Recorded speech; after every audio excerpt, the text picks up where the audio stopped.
Hello everyone. तो आज हम बात करेंगे अपनी next quantity that is enthalpy के बारे में। क्लियर है? तो अगर मैं वैसे बोलूँ तो हमारा जो थ्योरेटिकल पोर्शन है वो आज कंप्लीट हो जाएगा। इसके बाद दो क्वांटिटीज बचती हैं, delta S and the entropy और गिव्स फ्री एनर्जी। बट वो दोनों बिल्कुल हटके कहानी है उन दोनों की इनसे। तो अपना जो मेन पोर्शन है वो यहाँ तक है, क्योंकि उसमें इतना ज़्यादा कुछ है नहीं, वो काफ़ी छोटा है दोनों की दोनों। तो अगर हम आज बात करेंगे एंथैल्पी की, तो एंथैल्पी में हम देखेंगे कि एंथैल्पी का जो फॉर्मूला है वो कैसे ड्राइव होता है, एंथैल्पी को कैलकुलेट करने की जरूरत क्यों पड़ी, है ना। तो इन सारी चीज़ों को देखेंगे और कुछ क्वेश्चंस करेंगे। तो अगर मैं बात करूं, पहले इसमें कुछ चीज़ों का जो यूज होना है अपन प्रीवियस लेक्चर में पढ़ चुके हैं, जैसे कि हीट एट कांस्टेंट प्रेशर और हीट एट कांस्टेंट वॉल्यूम, है ना। तो कांस्टेंट प्रेशर की तो आज हम बात ही करेंगे, है ना। और कांस्टेंट वॉल्यूम पर हम प्रीवियस लेक्चर में बात कर चुके हैं, है ना। तो अगर हम एंथैल्पी की बात करें तो according to float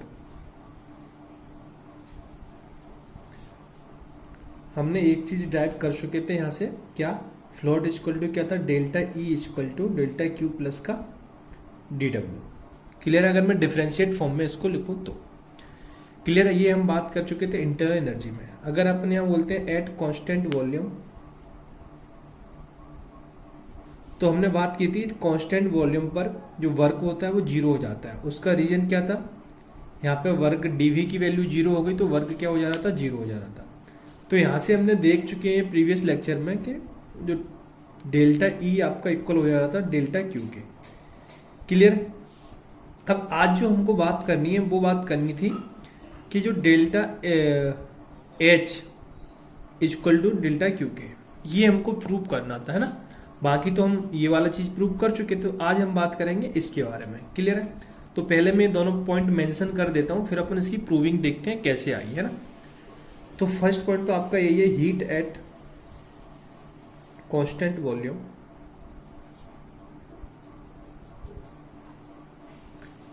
date is Q V लिखते थे अपन, तो इसको बोला था हमने ये डेल्टा ई के इक्वल होगा, change in internal energy. And heat at constant pressure, इसको आज हम देखने वाले हैं, डेट इज क्यूपी, ये डेल्टा एच के इक्वल होगा। ये डेल्टा एच के इक्वल होता है, ये तो मैं आपको पहले बता चुका हूं, बट कैसे होता है ये आज हम देखेंगे। मैं आपको बोला था उस लेक्चर में, अगर आपको याद हो, कि अपन इसकी प्रूविंग आगे देखेंगे, ठीक है। तो अगर हम बात करें फर्स्ट लॉ ऑफ थर्मोडायनामिक्स की, that is delta E equal to d Q plus का डी डब्ल्यू, है ना, डी क्यू प्लस का। अच्छा, पहले अगर जैसे हमारे पास ये लिखा है फर्स्ट लॉ ऑफ थर्मोडायनामिक्स, ठीक है। तो अगर मैं इसी फॉर्म में लिखूं इसको डिफरेंशिएट फॉर्म में, तो delta E equal to delta Q plus का डेल्टा डी डब्ल्यू। क्लियर? अगर हम यहां से जब इसकी बात कर रहे हैं, ये आपका first law of thermodynamics. Clear? अब यहां से मैं इसे ये लिख सकता हूं कि जो डेल्टा ई है, मतलब d E equal to d Q. अब डी डब्ल्यू की जगह, ये डी डब्ल्यू की जगह हम क्या लिख सकते हैं, माइनस का पी डी वी, माइनस का पी डी वी। क्लियर है? ये हम कहां लिख सकते हैं, डी डब्ल्यू की जगह लिख सकते हैं, ठीक। तो अगर मैं इसको इस साइड लेके आऊं, तो यहां से आपका फाइनली क्या बन जाएगा, d E equal to plus का p d V equal to d Q. अच्छा, वैसे ये जो डेरिवेशन कराने जा रहा हूँ इसकी जरूरत नहीं है आपको, है ना, ना किसी को भी, मतलब ना मैथ वालों को ना बायो वालों को, है ना। आपको तो फाइनली फॉर्मूला याद होना चाहिए, उसी की जरूरत है। सिर्फ मैं डेरिवेशन इसलिए कर रहा हूँ कि थोड़ा आपको फील आ जाए कि एक्चुअली में आता कहाँ से है। जो मैं फाइनली आपको फॉर्मूला बताऊंगा, आपको उसी चीज की जरूरत है, फिर से बोल रहा हूँ, उसी का यूज होना है। बट हम अपन थोड़ा देख लेते हैं ये चीजें आती कहाँ से है, ठीक है। अब मैं क्या करूंगा, इन दोनों साइड VdP ऐड कर दूंगा, VdP। एक्चुअली में अच्छा, अगर हम बात करें कि हीट को कैलकुलेट करने की जरूरत क्यों पड़ी, एक्चुअली में जो जो क्वांटिटी हमने पढ़ी है उन सब क्वांटिटी की डिस्कवरी जब हुई जब उनकी जरूरत पड़ी। जैसे कि मैं बात करूंगा, हम इंटरनल एनर्जी की बात कर रहे हैं, तो इंटरनल एनर्जी हम देख रहे थे कि साइक्लिक प्रोसेस में क्या होती है, जीरो होती है। तो साइंटिस्ट ने देखा कि हम जो भी साइक्लिक प्रोसेस कर रहे हैं उसमें इंटरनल एनर्जी जीरो हो जा रही है। उसका तो उनने क्या किया, उसको कैलकुलेट कर लिया कि अच्छा सब में ऐसा ही हो रहा है, तो उनके माइंड में आया अच्छा ये कोई एक एनर्जी है ना, बाद में नाम दिया तो कि इसको हम इंटरनल एनर्जी नाम दे रहे हैं, है ना। और कांस्टेंट वॉल्यूम पर उसको क्या बोल दिया, ऐसे वर्क डन आया, वर्क डन कहां से आया, उन्हें कांस्टेंट वॉल्यूम पे कोई प्रोसेस कराई तो उसमें 0 वैल्यू आ रही, तो वहां से उनके माइंड में आइडिया आया ये सारी चीजें, है ना। तो ऐसे ही अगर अपन एंथैल्पी की बात करें तो जैसे कि अपन जितने भी केमिकल रिएक्शंस कराते हैं कांस्टेंट प्रेशर पे करा रहे हैं, तो उनने देखा यार एक कांस्टेंट प्रेशर पे, अब कांस्टेंट प्रेशर का मतलब क्या है, आप अगर ओपन कंटेनर में अगर कोई रिएक्शंस करा रहे हो तो एटमॉस्फेरिक प्रेशर तो कांस्टेंट है ना, तो उस प्रेशर की बात कर रहा हूं। तो वहां उन्होंने देखा कि यार कांस्टेंट प्रेशर पे जो हीट आ रही है वो उन्होंने देखा सेम आ रही है, तो उन्होंने देखा कि कांस्टेंट प्रेशर पर जो हीट है, मतलब जो एंथैल्पी है वो हीट के इक्वल हो जा रही है, तो वहां से उनके दिमाग में आइडिया आया एंथैल्पी का, समझ रहे हो ना, कि कांस्टेंट प्रेशर पर जो हीट है वही एंथैल्पी हो जा रही है, जबकि प्रेशर अगर डिफरेंट ले रहे हैं तो हीट एंथैल्पी से डिफरेंशिएट हो जा रही है। तो यहां से उनके मन में क्या आया, एक आइडिया आया, तो यहां से उन्होंने क्या की, एंथैल्पी की डिस्कवरी की, ठीक ना। अगर हम एक बात करें ये सिर्फ एक आइडिया है, अगर हम प्रैक्टिकली बात करें तो प्रैक्टिकली ऐसा नहीं है ना, ये सिर्फ ऑब्जर्व चीजें हैं, है ना, ठीक है। तो जैसे कि मैं यहां बात कर रहा था, तो अपन अगर यहां बात करें तो यहां से डेल्टा ई प्लस का, अब इसमें से हम क्या कर सकते हैं, इसको हम डिफरेंशिएट फॉर्म में डी पीवी लिख सकते हैं।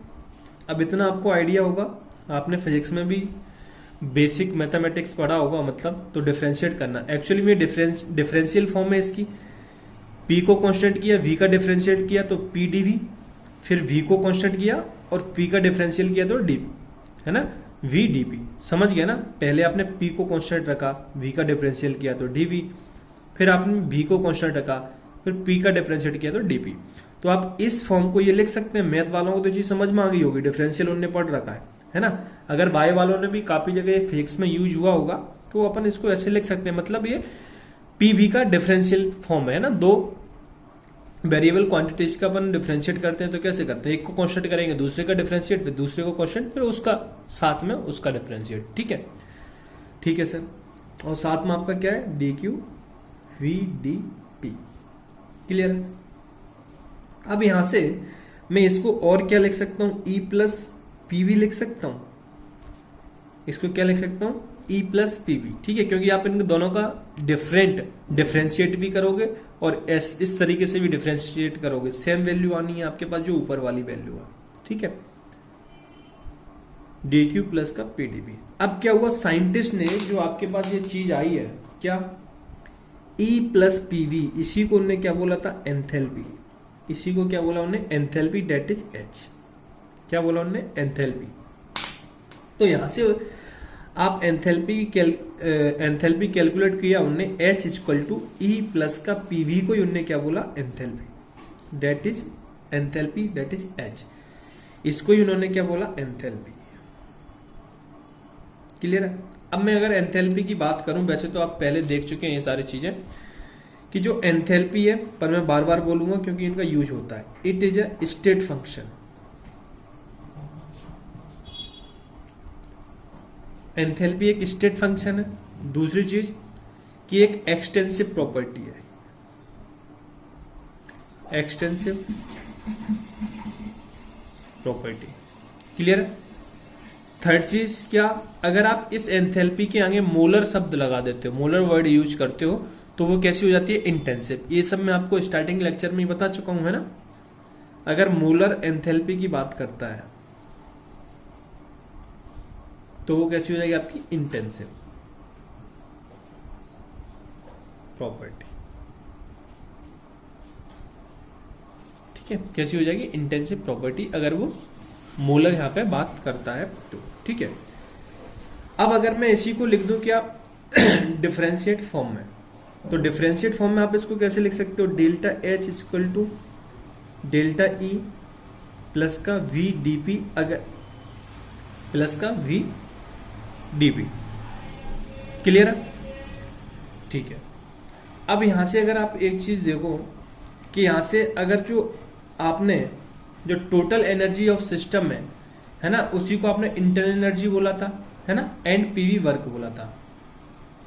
अगर मैं अब इसकी बात करूं कि एंथैल्पी है क्या, अब यहां से आपको क्या समझ में आ रहा है कि जो एंथैल्पी है वो क्या है, टोटल एनर्जी है किसी भी सिस्टम की, और क्या है, पीवी वर्क है। हम पीवी वर्क को देखो कैसे निकालते हैं, जब पी कांस्टेंट करेंगे तो सॉरी पीडीवी से निकालते हैं, तो ये भी आप इसको पीडीवी भी लिख सकते हो, है ना। तो ये क्या है आपका, चाहो तो आप ऐसे ही लिख दो, वर्क है ना, ये पीवी वर्क, ये पीवी वर्क है आपका एक्चुअली, तो आप इसको पीडीवी भी लिख दो, समझ रहे हो ना, क्या लिख दोगे, पीडीवी। पर मैं इसको पर्पजली वीडीवी क्यों लिख रहा हूं, क्योंकि आप अभी कांस्टेंट प्रेशर की बात करोगे। जब कांस्टेंट प्रेशर की बात करोगे तो प्रेशर आप क्या कर दोगे, चेंज इन प्रेशर जीरो हो जाएगा, है ना, जब भी तो आपकी वैल्यू इक्वेशन में आएगी। ठीक है, तो एक्चुअली में ये भी आपकी क्या है, पीडीवी है। ठीक है, तो अगर हम यहां से बात करें, मैं यहां से क्या बोल सकता हूं, आप इससे अगर आ जाओ तो ये पीवी आपका वर्ग है, हम पीपी वर्ग की पहली बात कर चुके हैं। तो it is a total energy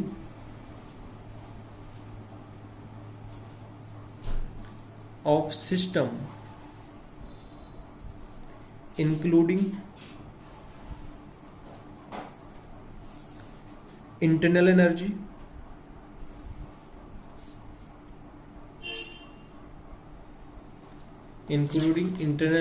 and PV energy। PV energy यहाँ क्या है, वर्क, है ना, PV एनर्जी क्या है आपका यहाँ, वर्क। ठीक है, तो अब यहां से ये आपको प्रूव हो गया, ये इंटरनल एनर्जी और ये पीवी वर्क है। तो एंथैल्पी क्या है, एंथैल्पी रहते हैं इट इज ए टोटल मतलब internal energy and PV work, किसका, किसी भी सिस्टम का जिसकी आप बात कर रहे हो। ठीक है, अगर मैं यही चीज बात करूं एट कांस्टेंट प्रेशर, इधर अपन बात कर लेते थोड़ा, है ना, क्या एट कांस्टेंट प्रेशर, इसलिए मैं यहाँ इसको बीडीपी के फॉर्म में लिखा, अभी आपको समझ में आ गया होगा। तो एट कांस्टेंट प्रेशर पे डीपी इक्वल टू क्या हो जाएगा, जीरो। जब डीपी इक्वल टू जीरो हो गया तो आप अब यहाँ से क्या बोल सकते हो, delta H equal to delta Q, और अपन बात कहाँ कर रहे हैं, कांस्टेंट प्रेशर पे। तो ये जो मैं आपसे प्रूविंग की बात किया था वो आपका यहाँ से आता है ना। फाइनली फिर से बोल रहा हूँ, आपको जरूरत सिर्फ अभी इसकी है, और एक अब अपन फॉर्मूला निकालेंगे इसमें, उसकी जरूरत है। अब आपको याद क्या रखना है कि ये सिर्फ अपन कांस्टेंट प्रेशर पर ही, कांस्टेंट प्रेशर पे ही डेल्टा एच और डेल्टा क्यू इक्वल होंगे, कहां पर, कांस्टेंट प्रेशर पर।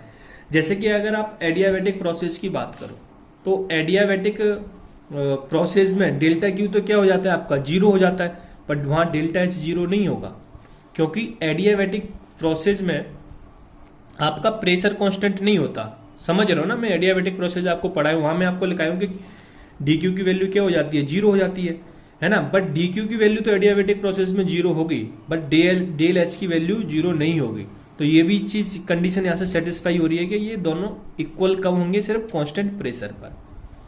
ठीक है, क्योंकि एडियाबैटिक प्रोसेस में आपका प्रेशर कांस्टेंट नहीं है, वहां तो क्यू डायरेक्टली कांस्टेंट है। ठीक है, अब यहां से हम एक चीज और क्या बोल सकते हैं कि जो एंथैल्पी है वो आपका फंक्शन है किसका, प्रेशर का और टेम्परेचर का। किसका, प्रेशर का और टेम्परेचर का।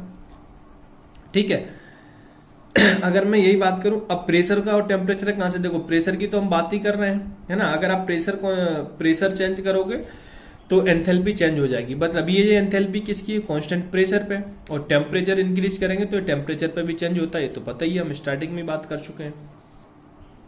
ठीक है सर, अब दूसरी जो हम बात करेंगे enthalpy for ideal gas equation के लिए, है ना, जो कि अच्छा अलग पेज में बात करते हैं।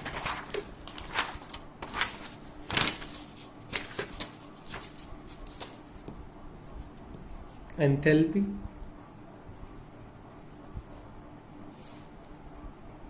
ऑफ आइडियल गैस इक्वेशन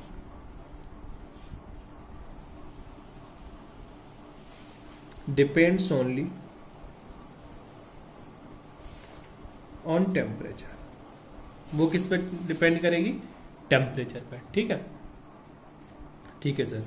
अब enthalpy of ideal gas equation किस पे डिपेंड करेगी, टेम्परेचर पे। ये चीज मैं आपको पहले भी बता चुका हूं। ठीक है, जैसे H इक्वल टू मैंने लिखा एंथैल्पी इंटरनल एनर्जी प्लस का पीवी वर्क।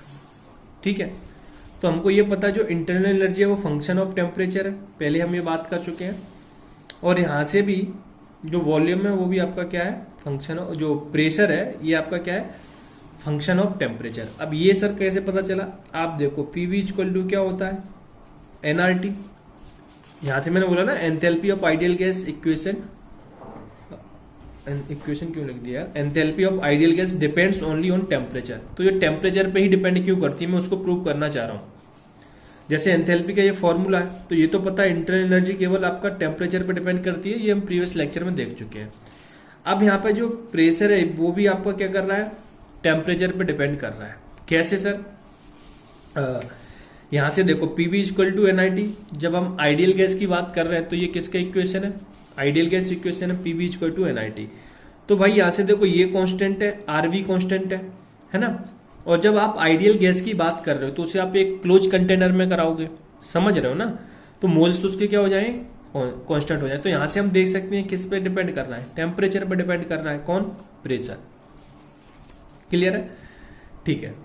तो यहां से हमने बोला ये किसके लिए, फॉर आइडियल गैस। तो आइडियल गैस के लिए अगर मैं डेल्टा एच की बात करूं तो हमने फॉर्मूला लिखा था एनसीपी डेल्टा टी, और ये कैसे आया था ये बात भी हम कर चुके हैं, है ना। हमने ये प्रूव कर लिया था delta H equal to CP delta T. Clear है। बट अपन वहां जब 1 मोल के लिए बात कर रहे हो, जब नंबर ऑफ मोल्स के लिए बात करो तो यहाँ एन लगा देंगे। ये हम प्रीवियस लेक्चर में, मतलब प्रीवियस का मतलब ये जस्ट इससे पहला हो सकता है, उससे पहले वाले में, हाँ उससे पहले वाले में हमने प्रूव किया, लेक्चर नंबर आई थिंक 4 में, है ना, कि ये आइडियल गैस इक्वेशन का एंथैल्पी निकालने के लिए होता है। ये किसके लिए, only for ideal gas. Clear है, ठीक है। तो यहां से इसीलिए हमने अभी जो लिखा है ना कि एंथैल्पी ये फंक्शन है प्रेशर एंड टेम्परेचर का, तो आपको समझ में आ गया होगा टेम्परेचर का और प्रेशर का भी कैसे है ना। तो क्योंकि प्रेशर भी आपका टेम्परेचर पे डिपेंड कर रहा है, हमने वहां बात कर रखी है। अब सेकंड हम बात करेंगे फॉर फेज चेंज और chemical reaction.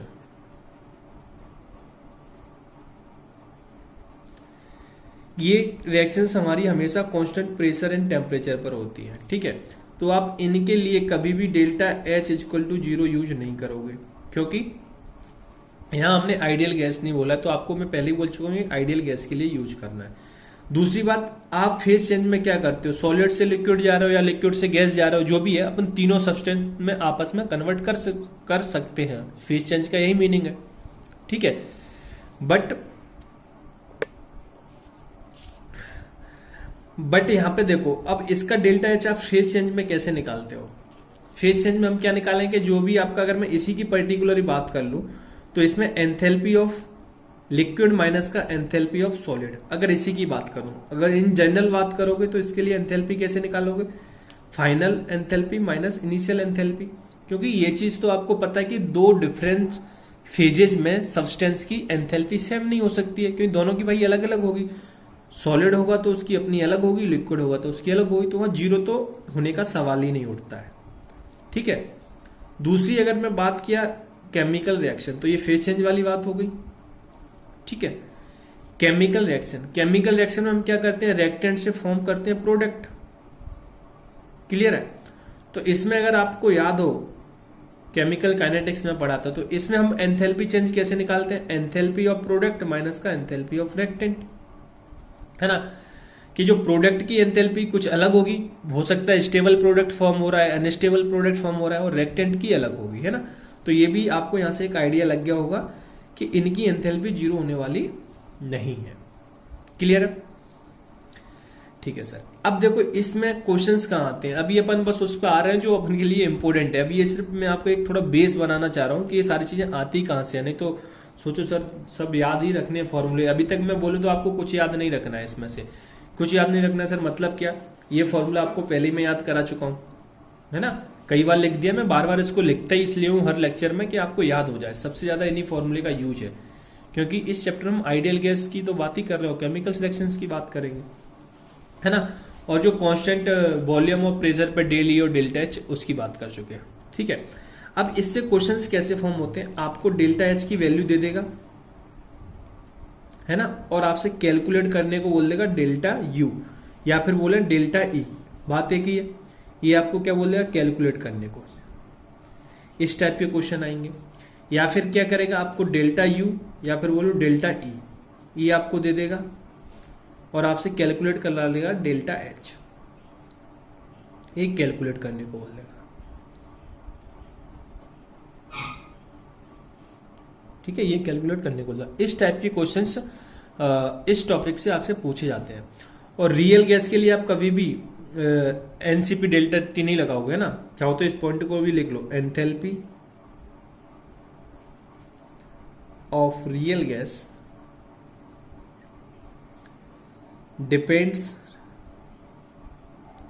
On pressure and temperature, जबकि आइडियल गैस केवल टेम्परेचर पर डिपेंड है। तो आप इसमें एनसीपी डेल्टा टी यूज नहीं करेंगे।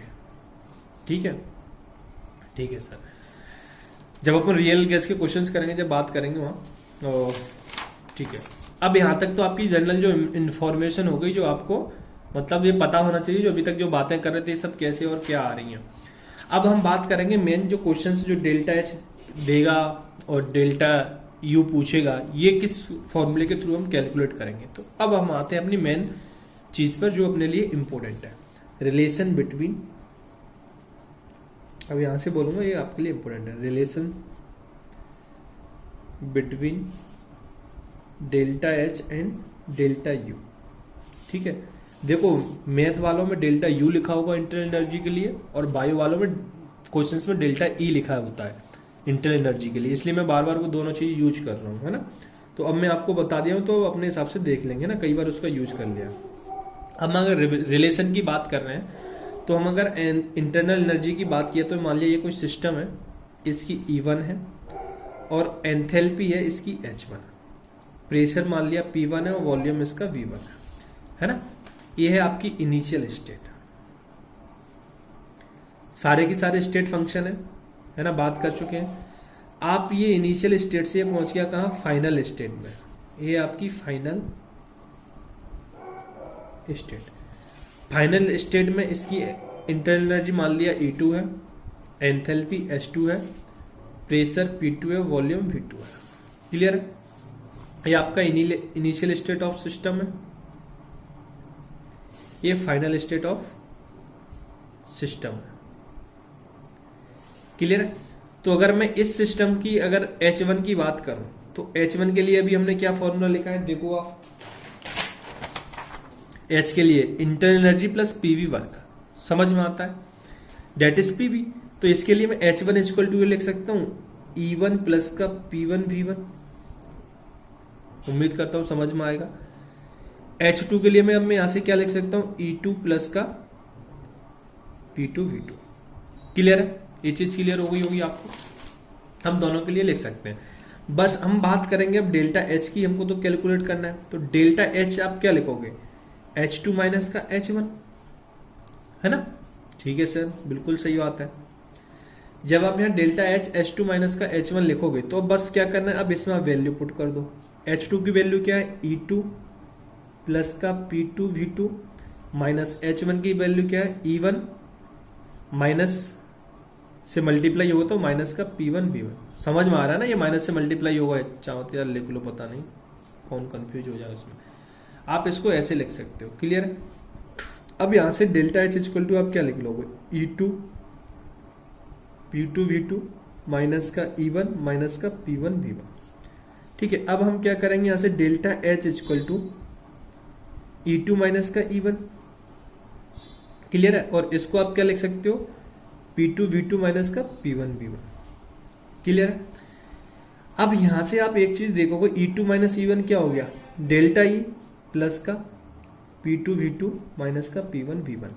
अभी मैं जो आपसे बात कर रहा था कुछ देर पहले क्या बात कर रहा था कि आपको डेल्टा एच की वैल्यू देगा, डेल्टा ई की पूछ लेगा, और डेल्टा ई की देगा तो डेल्टा एच की पूछ लेगा। वो आपको कैलकुलेट करना इस फॉर्मूले से। वेरी वेरी इंपॉर्टेंट, जितने वेरी आप लगा पाओ उतने लगा लो इस क्वेश्चन के ऊपर। ये जो फॉर्मूला है वो सब पे एप्लीकेबल है आपका, आइडियल गैस से लेके नॉन आइडियल, फेज चेंज, जो भी बात करो, केमिकल रिएक्शन, जहां भी बात करो, अभी ये जो फॉर्मूला मैंने लिखा है ये सब पर वैलिड है। ठीक है, ठीक है सर। तो अभी अगर मैं बोलूं आज तक इस लेक्चर में जो आपके लिए इंपॉर्टेंट बात है वो है इस फॉर्मूले। फिर से बोल रहा हूं आपको, फाइनली तो फॉर्मूले से ही काम है, ये सबसे कोई काम नहीं है, बट ये थोड़ा याद भूल जाते हैं इस फॉर्मूले को तो आपको याद रहेगा इससे। बाकी जो अभी तक पढ़ा है वो सिर्फ आपके थोड़ा कॉन्सेप्ट स्ट्रांग हो उसके लिए था, है ना, जरूरत इससे ही है। ठीक है सर, अब अपन यहाँ पर आ गए इस फॉर्मूले का, बट ये तो आपको एक जनरल फॉर्मूला हो गया। अब आप चाहो तो अपनी सिंपलिसिटी के लिए इस फॉर्मूले को और मॉडिफाई कर सकते हो। कांस्टेंट प्रेशर के लिए आप मॉडिफाई कर सकते हो, कांस्टेंट वॉल्यूम के लिए मॉडिफाई कर सकते हो। अगर आपको क्वेश्चन में बोला जाता है कांस्टेंट प्रेशर, तो प्रेशर की जगह आप क्या कर दोगे, पी पुट कर दोगे, दोनों P1 P2 क्या हो जाएंगे, फिर इक्वल हो जाएंगे। मैं अभी आ रहा हूँ उस चीज पे, है ना, क्योंकि वो भी सिंपल फॉर्म भी मैं आपको दूंगा। पहले मैं ये चीज मेंशन कर देता हूँ कि ये सबके लिए एप्लीकेबल है ना। तो इसमें लिखेंगे it is general formula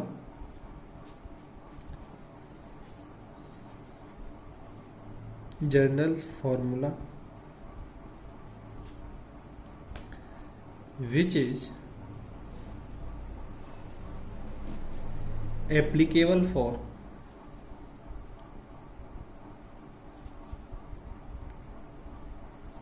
all type of process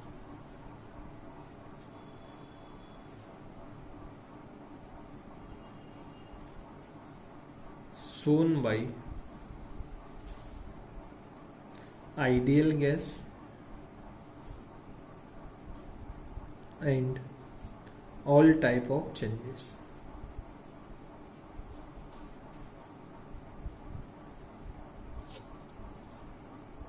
all type of changes जैसे फिजिकल, केमिकल और change of state.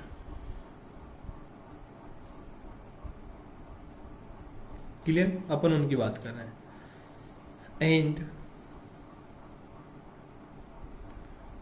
For all type of substance,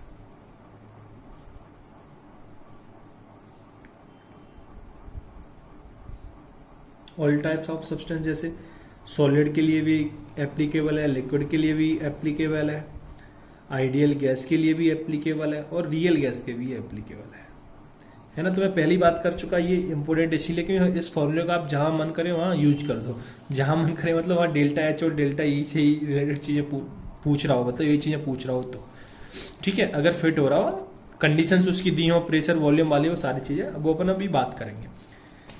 तो जैसे कि ये सारी चीज, अब देखो याद रखने वाला, इसको तो कोई नहीं रटेगा ना कि सर इसको याद रखना है, ये सब याद नहीं रखना यार, आपको याद यही रखना है, क्योंकि ये तो मैं आपको बोला हूँ, वही चीज लिखा दिया हूँ कि आप भूल ना जाओ बाद में, है ना। अब देखो हम बात करते हैं इसकी, जो मैं आपको बोला थोड़ा सिंपलिसिटी के लिए, जब आप क्वेश्चन करो हम इसको थोड़ा कन्वर्ट करते हैं दो टाइप के फॉर्मूले में, constant pressure and constant volume पे, है ना। तो अगर हम बात करें एट कांस्टेंट प्रेशर,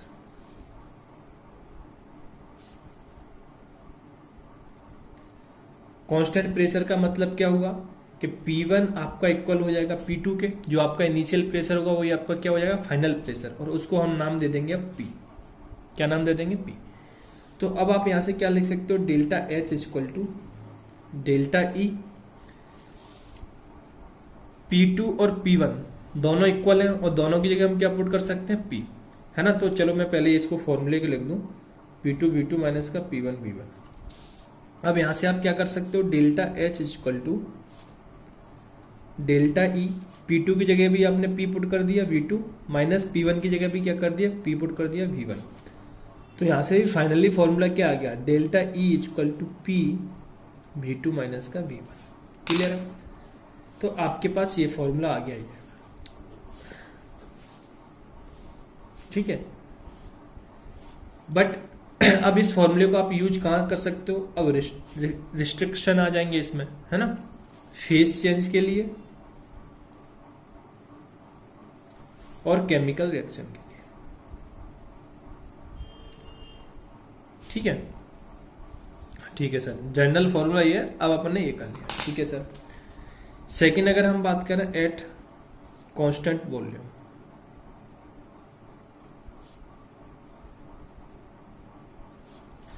जब आप कांस्टेंट वॉल्यूम पे बात करोगे तो यहाँ क्या बोलोगे, आपका V1 इक्वल हो जाएगा V2 के, और उसको आप बोल दोगे V। मतलब ये होगा जो आपका इनिशियल वॉल्यूम होगा वही आपका क्या हो जाएगा, फाइनल वॉल्यूम। तो सेम अब इसमें आप जब वॉल्यूम कांस्टेंट पुट कर दोगे तो अब आप इसको क्या लिख सकते हो, डेल्टा E प्लस का P2V माइनस का P1V। क्लियर है, तो यहां से क्या आ गया, delta H equal to delta E plus का V कॉमन आ गया, बाहर आ गया, तो P2 माइनस का P1। क्लियर है? अब आपके पास ये फॉर्मूला आ गया, ये दूसरा है ना। आप चाहो तो इसको और क्या लिख सकते हो, delta H equal to delta E plus का VDP, और ऐसे भी इसको भी लिख सकते हो, delta H equal to delta E plus का PDV। क्लियर है? दोनों की बात एक ही है। ठीक है सर। अब देखो, जिनको यहां तक की सारी चीजें समझ में आ गई तो उनके लिए चैप्टर खत्म हो गया। खत्म हो गया सर, मतलब अब हमारे जो मेजर टॉपिक थे इस चैप्टर में, वर्क, हीट, एंथैल्पी और इंटरनल एनर्जी, तो वो चारों हमने खत्म कर लिए। बचता है आपका डेल्टा एस और delta G, change in Gibbs energy और एंट्रोपी के बारे में बात करना है ना। तो वो दोनों तो बिल्कुल अलग कहानी है, इससे हटके है, तो वो तो अपन अलग ही बात करेंगे।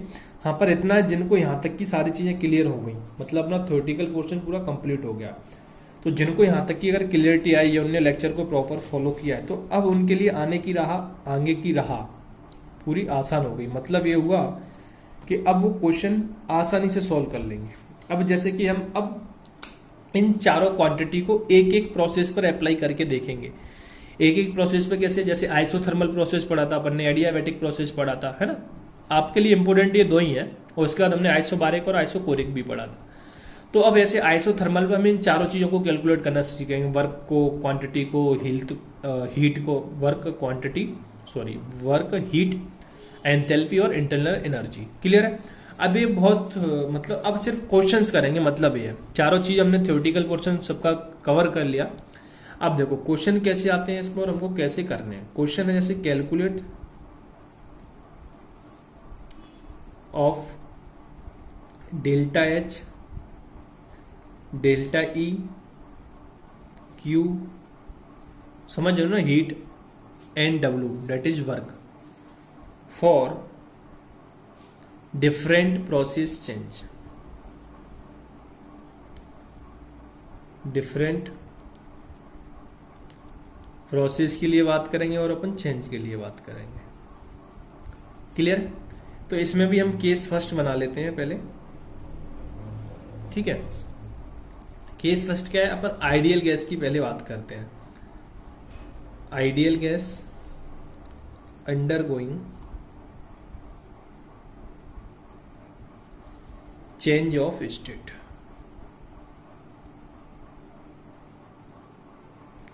ठीक है, मतलब ये हुआ, अगर आपने आइडियल गैस लिया है तो सिस्टम जो आपका है वो कैसा है, आइडियल गैस के लिए आइडियल गैस ही है, जिसमें अपन काम करते हैं उसको आइडियल गैस बोलते हैं। तो आपको एक तो यहाँ से अब ये आपके माइंड में आ जाना चाहिए कि आइडियल गैस इक्वेशन का आप जहां जरूरत पड़े वहां यूज कर सकते हैं, है ना, जब आइडियल गैस की वो बात कर रहा है। दूसरी, इसमें आप टाइप ऑफ सिस्टम कैसा लेंगे, जब आइडियल सिस्टम मतलब आइडियल गैस की बात कर रहे हो तो टाइप ऑफ सिस्टम क्या हो जाएगा, टाइप ऑफ सिस्टम। अब ऐसा तो नहीं है आप क्लोज ओपन सिस्टम ले लोगे, अगर ओपन लोगे तो आपके लिए जो आपने माना है, क्या माना है, जो आइडियल गैस माना है जिसपे आप वर्क करने जा रहे हो वो पूरी बाहर भाग जाएगी, बचेगी नहीं आपके पास वर्क करने के लिए। तो आपको यहाँ सिस्टम कैसा रखना है, ये क्लोज, कैसा होगा, क्लोज। अब क्लोज से मतलब क्या हो गया, नंबर ऑफ मोल्स क्या हो गए, कांस्टेंट हो गए, क्या हो गए, कांस्टेंट। इस इक्वेशन में एन की वैल्यू क्या हो गई, कांस्टेंट, क्योंकि सिस्टम आपने क्लोज ले लिया, है ना। ये समझ में आ रहा है ना कि अगर आप सिस्टम ओपन लोगे तो पूरी गैस ही निकल जाएगी, तो फिर आप किस पे एक्सपेरिमेंट जो भी कर रहे हो करेंगे। और इसमें प्रेशर, वॉल्यूम और टेम्परेचर, अब इसमें देखो चाहे तो ये दोनों चेंज करा सकता है वो, और चाहे तो तीनों चेंज करा सकता है, या फिर ये दोनों चेंज करा सकता है, समझ रहे हो ना। अब वो आपको कंडीशन कुछ भी दे सकता है, ये दोनों वेरिएबल दे सकता है, बस ये दोनों वेरिएबल चेंज करके दे सकता है, ये दोनों वेरिएबल चेंज करके दे सकता है, मतलब ये दोनों चेंज मतलब वही वेरिएबल कर सकता है, या फिर तीनों एक साथ वेरिएबल बोल सकता है। तो अब ये डिपेंड करेगा क्वेश्चन में क्या कंडीशन दे रहा है। तो अब आइडियल गैस के लिए आपको इंटरनल एनर्जी के लिए जो फॉर्मूला यूज करना है वो NCV डेल्टा टी। मैं बार बार लिख रहा हूं इसको क्योंकि सबसे ज्यादा जरूरत इसी फॉर्मूले की आइडियल गैस के लिए। दूसरा डेल्टा एच के लिए जो आपको यूज करना है NCP डेल्टा टी। मैं पर्पजली बार लिखता हूं कि आप इतनी बार सुनोगे तो आपको चीजें खुद में खुद याद हो जाएंगी, है ना। क्योंकि आप चीजों को जितनी बार देखते हो, जितनी बार सुनते हो, तो आपको चीजें एक बार तो आपके माइंड के अंदर जाएंगी वो चीज़, है ना, आपकी हार्ड डिस्क में, माइंड की हार्ड डिस्क में एक बार तो सेट होंगी। और वर्क के लिए हमको यूज करना है माइनस का पीडीवी, क्लियर है, इनिशियल से फाइनल। और दूसरा क्यू के लिए आप यूज करोगे फ्लोट। तो ये 4 फॉर्मूले हम यूज करने वाले हैं अभी केस 1 के लिए, that is ideal gas equation के लिए। समझ रहे हो ना, फाइनल आपने अगर पुराने ये सारी चीजें याद है फॉर्मूले, तो आप अब क्वेश्चन यहाँ से आसानी से कर सकते हो। जिनने अभी तक भी नहीं देखा है तो ये फॉर्मूले यूज करने, अप्लाई करना हम सिखाएंगे। अभी तक सिर्फ ये फॉर्मूले तो ड्राइव किए हमने, किया क्या।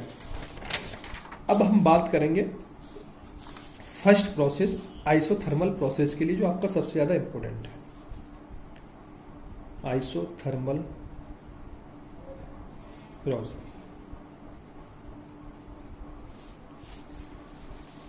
तो अगर हम बात करें आइसोथर्मल प्रोसेस की, तो जैसे ही आइसोथर्मल नाम आया तो आपके जहन में एक बात आ जाना चाहिए कि टेम्परेचर क्या हो जाएगा, कांस्टेंट। ठीक है, कांस्टेंट हो गया temperature, that means T1 equal to हो गया T2 के। तो अब आप यहां से क्या बोल सकते हो sir, delta T equal to, और या फिर बोलो dt भी क्या हो जाएगा, 0। ये सब कैसे होता है तो हम पहली बात कर चुके हैं कि डेल्टा T 0 तो dt 0 कैसे होगा। ठीक है सर, अब इसमें वेरिएबल आपके क्या रहेंगे फिर, प्रेशर और वॉल्यूम, ये आपके वेरिएबल रहेंगे। जैसे अगर मैं अब इसमें बात करूं तो इसमें माना आपका ये सिस्टम है पहले इनिशियल पोजीशन पे, प्रेशर V1 वॉल्यूम V1 बोल दिया, प्रेशर P1 वॉल्यूम V1, और यहां से आपका ये T तो क्या है, कांस्टेंट है। कांस्टेंट टेम्परेचर पर आपका सिस्टम जो फाइनल स्टेट में पहुंचा तो प्रेशर V2 वॉल्यूम V2 क्यों बोल रहा हूं यार, प्रेशर P2 वॉल्यूम V2, ये आपका इनिशियल और ये आपका हो गया फाइनल पोजीशन। तो क्या मैं अब यहां से ये नहीं बोल सकता हूं P1 V1 equal to P2 V2, बोल सकते हैं ना कि इनिशियल और फाइनल दोनों सिचुएशन क्या है, इक्वल है। अच्छा, आपने ये बोला कहां से है, ये हमने बोला कहां से, आपने मतलब हमने PV इक्वल टू NRT से, है ना, कहां से, PV इक्वल टू NRT से। अब आपको पता है NRT तीनों के तीनों कांस्टेंट है, तो PV इक्वल टू क्या हो गया, कांस्टेंट हो गया ना। N क्लोज कंटेनर ले लिया है, कांस्टेंट है। R तो गैस कांस्टेंट है ही, टेम्परेचर हमने कांस्टेंट कर रखा है ना। आइसोथर्मल का मतलब क्या है, टेम्परेचर कांस्टेंट। तो PV इक्वल टू कांस्टेंट हो गया, तो अब इसको हम लिख सकते हैं ना P1 V1 equal to P2 V2। ये चीज आपकी ऐसे आई, क्लियर है। अब जैसे कि मेरे को कैलकुलेट करना है इसके लिए, अब आप क्वेश्चन याद रखो भाई, क्वेश्चन में क्या है, आपको delta H, delta E, Q और W, 4 चीजें कैलकुलेट करनी है। तो अब हम इस पर कैलकुलेट कर रहे हैं इन 4 चीजों को। तो सबसे पहले मैं आपसे पूछूंगा डेल्टा E की वैल्यू बताओ, आंसर देते जाना, साथ ही साथ बोलते जाओ। हाँ वेरी गुड, क्या होगी, 0। क्यों, आइडियल गैस बोल दिया तो फॉर्मूला कौन सा लगाओगे, delta E equal to NCV delta T। जब डेल्टा T ही 0 है तो ये तो क्या हो जाएगा, खुद में खुद 0 हो जाएगा, है ना। क्या है इसमें, डेल्टा T की वैल्यू 0 है, तो ये पूरा क्या हो जाएगा, 0। सेकंड क्वेश्चन था इसमें डेल्टा H की वैल्यू बताओ, तो वो भी आप क्या बोल दोगे झट से, 0। क्यों, आइडियल गैस बोल रखा है तो क्या फॉर्मूला लगाओगे, NCP डेल्टा T। जब डेल्टा T ही 0 तो क्या हो जाएगा, 0। बोला था ना मैंने, अब काफी आसान हो जाएगा क्वेश्चन, 2 चीज आपने झट से निकालनी, है ना। ठीक है सर,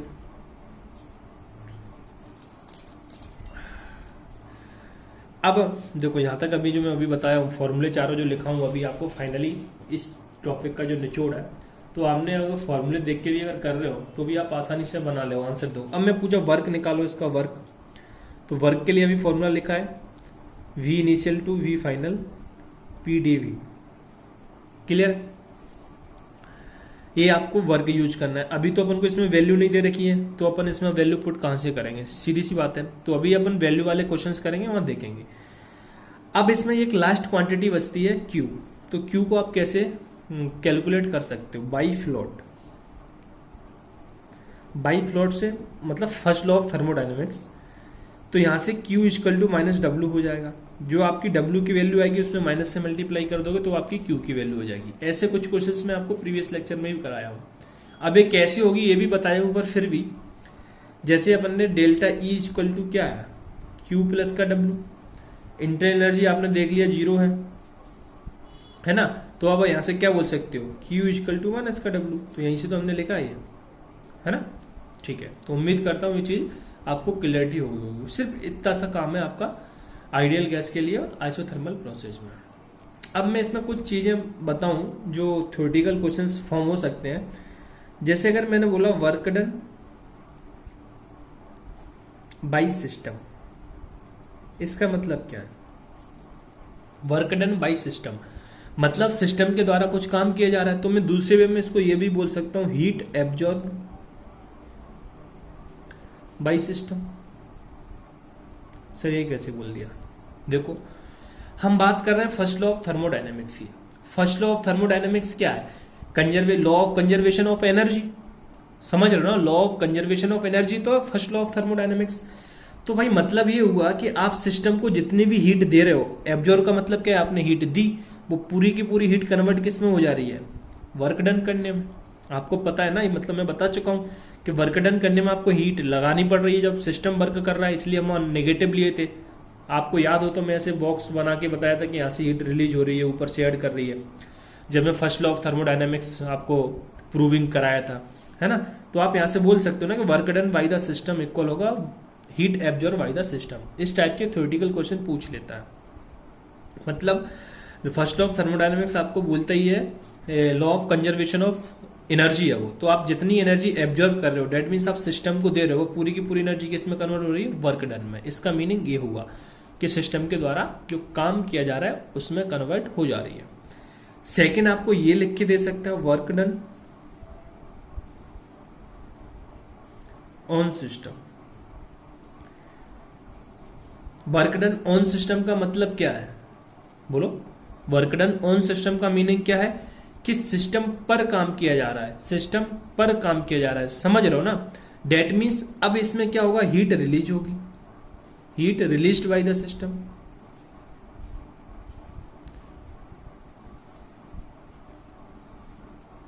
मतलब ये हुआ वर्क डन पर काम हो रहा है, मतलब आप उसको वर्क डन में कंप्रेस कर रहे हो काम को। हमने यही बोला था आई थिंक, है ना? अगर आपको याद हो तो, अगर सराउंडिंग वर्क डन पर करेगा तो उसे कंप्रेस वाला बोला था। अगर वर्क सिस्टम काम कर रहा है, work done on the system बोला तो हमने बोला कि सराउंडिंग सिस्टम पर काम कर रहा है।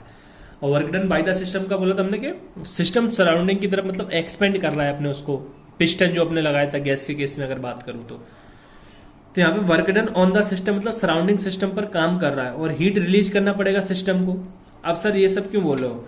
क्योंकि फिर से बोला फर्स्ट लॉ ऑफ थर्मोडायनेमिक्स से ही बोल रहे हैं। दूसरी बात ये आपने आइसोथर्मल प्रोसेस लिख रखा है, मतलब क्या है? टेम्परेचर भी मेंशन करना है, तो आप जितना हीट दोगे उतना ही रिलीज आपको करना पड़ेगा। आइसोथर्मल तो जब ही होगा ना। ठीक है, तो उम्मीद करता हूँ ये थ्योरेटिकल जो पॉइंट है आपको क्लियर हो गया होगा। अब हम आते हैं एक मोस्ट इंपोर्टेंट चीज पर, रिवर्सिबल और इरिवर्सिबल प्रोसेस के ऊपर, कि जो इनसे क्वेश्चंस पूछे जाते हैं जनरली, मतलब नीट में तो नहीं पर मैथ वालों से पूछे जाते हैं। रिवर्सिबल क्योंकि ये अपने आप में एक अच्छी लेवल के क्वेश्चन हो जाते हैं। रिवर्सिबल प्रोसेस और कंपैरिजन ही कर लेते हैं इरिवर्सिबल प्रोसेस।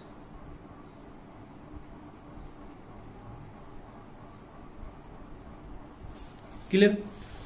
तो जब भी वैसे तो मैं आपको रिवर्सिबल और रिवर्सिबल पर आधा घंटा पहले ही लेक्चर दे चुका हूँ, टाइम दे चुका हूँ, है ना? काफी अच्छे से समझाया था। तो आपको याद होगा यहाँ से कि रिवर्सिबल प्रोसेस में जो पी एक्सटर्नल था वो क्या था? वेरिएबल था। कम से कम 30 मिनट दिया था मैं इस टॉपिक पे, रिवर्सिबल और रिवर्सिबल पे। मैं आपको यहाँ सेंड वाला एग्जांपल भी दिया था कि कैसे वेरिएबल था प्रेशर, है ना? और यहाँ पे जो पी एक्सटर्नल था वो आपका क्या था? कांस्टेंट था इरिवर्सिबल के केस में। उम्मीद करता हूँ आपको सारी चीजें अभी तक याद हो गई होंगी, है ना? तो अगर मैं बात करूं इस केस में वर्क की, है ना, किसकी बात कर रहा हूं मैं? वर्क की। इसलिए देखो मैंने अभी थोड़ी देर पहले ये वर्क कहाँ है, देखो मैंने सिर्फ फॉर्मूला छोड़ा है अभी, है ना? बाकी तीनों चीजों में फाइनल चीज टाइप की है, वर्क के लिए सिर्फ फॉर्मूला लिख के छोड़ा है। उसका एक रीजन ये भी था कि अभी वर्क दो तरीके से हो सकता है, रिवर्सिबल और इरिवर्सिबल, तो इनकी कंपेरिजन में बात करनी थी अपन को, तो हम उसी की बात कर रहे हैं। तो जब आपने बोला रिवर्सिबल में प्रेशर कांस्टेंट, इरिवर्सिबल में, अरे रिवर्सिबल में प्रेशर वेरिएबल, जो सेंड वाला एग्जांपल दिया था उससे आपको याद होगा। इरिवर्सिबल में प्रेशर आपका कांस्टेंट है। तो वर्क का अगर फॉर्मूले की बात करें तो क्या होता है? माइनस का PDV, P external initial volume to final volume. Clear है? तो यहां से अगर हमने ये बोल दिया है जो पी एक्सटर्नल है, क्या P एक्सटर्नल है, मैं यहाँ से तो वो क्या है आपका वेरिएबल है, बट आप यहाँ से ये बोल सकते हो सर जो P एक्सटर्नल है वो आपका इक्वल होगा अप्रोक्स P इंटरनल के। अब सर ये कहाँ से बोल दिया आपने, आप तो बोले वेरिएबल है। देखो ये मैं कैसे बोल रहा हूँ, जैसे मैं आपको सेंड वाला एग्जांपल दिया था तो उसमें मैं बोला था आपको एक एक कण उठाना है उसका, सेंड का, रेती का पिस्टन के ऊपर से। तो मैं बोला था यहाँ पे जो प्रेशर चेंज आ रहा है वो क्या आ रहा है, नेग्लिजिबल आ रहा है ना। तो हम ये बोल सकते हैं कि जो प्रेशर पिस्टन के अंदर है वही प्रेशर कहाँ है, पिस्टन के बाहर है, मतलब सराउंडिंग का। और जो इंटरनल प्रेशर है, जो सिस्टम लगा रहा है, जो गैस उसमें भरी है वो लगा रही है पिस्टन के ऊपर, वो दोनों अप्रोक्स सेम होंगे। इंटरनल मतलब जो सिस्टम के अंदर है, मतलब पिस्टन जो सिलेंडर के अंदर है, जो गैसेस के द्वारा प्रेशर लग रहा है। एक्सटर्नल जो आप बाहर से अप्लाइड कर रहे हो, ये दोनों केसेज अप्रोक्स कैसे होंगे, सेम होंगे प्रेशर, है ना। सेंड वाला एग्जांपल दिया था, आप धीरे धीरे उठाओगे तो प्रेशर में इतना चेंज नहीं आएगा। तो उम्मीद करता हूँ आपको समझ में आएगा। तो यहाँ से आप फिर से आइडियल गैस की बात करें तो PV इक्वल टू NRT, तो आप यहां से क्या लिख सकते हो, P की जगह आप क्या लिख सकते हो, NIT अपॉन V। क्या लिख सकते हो, NIT अपॉन V। क्लियर है। तो अब मैं यहां से बात करूं minus of V initial to V final.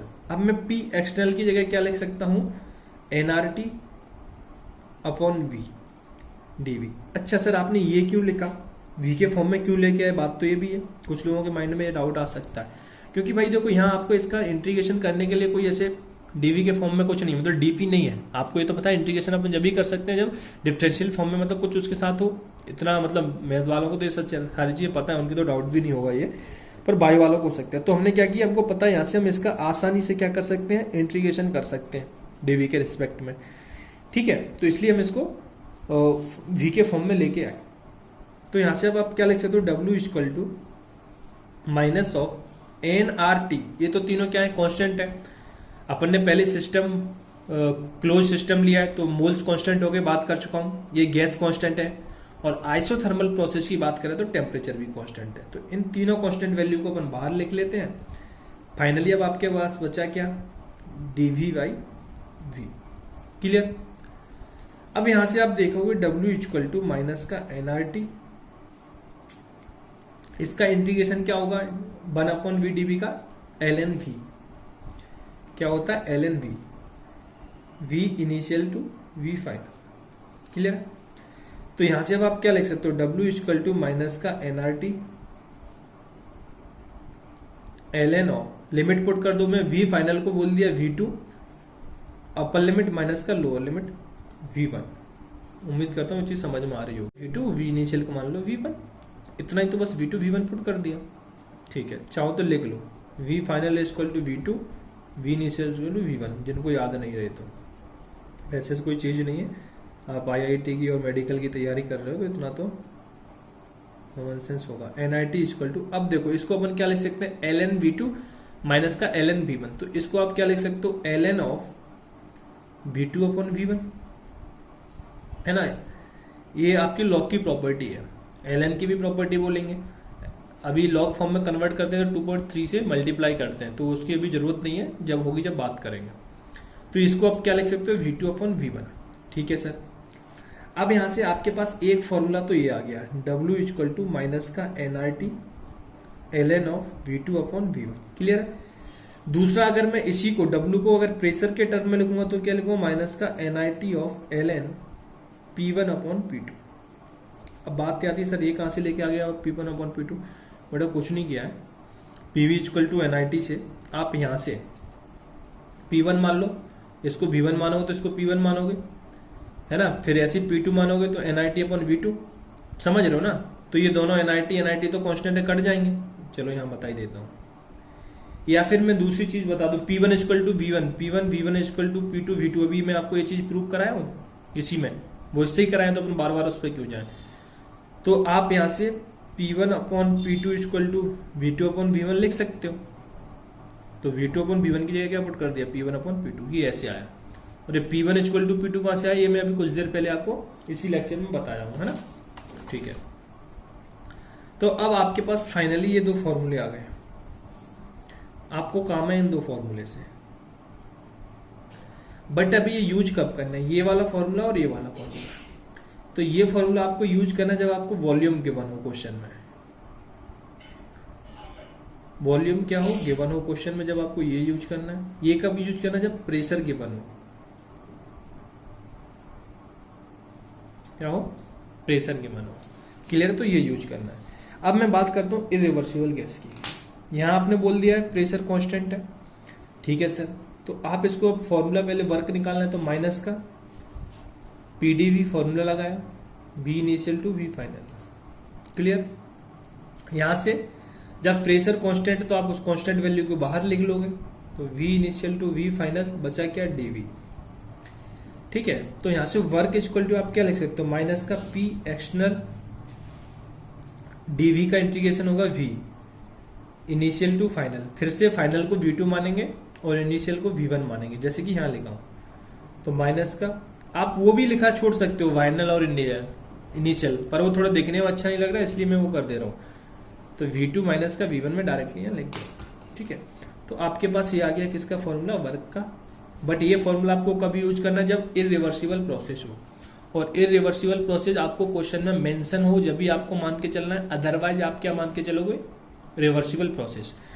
जैसे कि फिजिक्स में आप पढ़ते हो, आपको कभी भी प्रोसेस का नाम मेंशन नहीं करता है, क्योंकि आप वहां सारी प्रोसेस को रिवर्सिबल मान के चलते हो, जो कि एक्चुअली में है नहीं रिवर्सिबल प्रोसेस। समझ रहे हो ना कि रिवर्सिबल प्रोसेस प्रैक्टिकली है ही नहीं, ये सिर्फ किताब कॉपी और पढ़ने के लिए है, क्योंकि इससे एफिशिएंसी ज्यादा आती है as compare to irreversible process. किससे, रिवर्सिबल प्रोसेस की एफिशिएंसी ज्यादा होती है। जैसे कि मैं बात भी किया था आपसे, जितनी भी नेचुरल प्रोसेस सारी की कैसी है, सारी की सारी प्रोसेस कैसी है, इरिवर्सिबल प्रोसेस है ना। बट हम पढ़ते कौन सी प्रोसेस को ज्यादा है, रिवर्सिबल प्रोसेस को, क्योंकि उससे एफिशिएंसी ज्यादा आती है। फिजिक्स में भी आप सारी बात करते हो तो रिवर्सिबल प्रोसेस की ही बातें करते हो।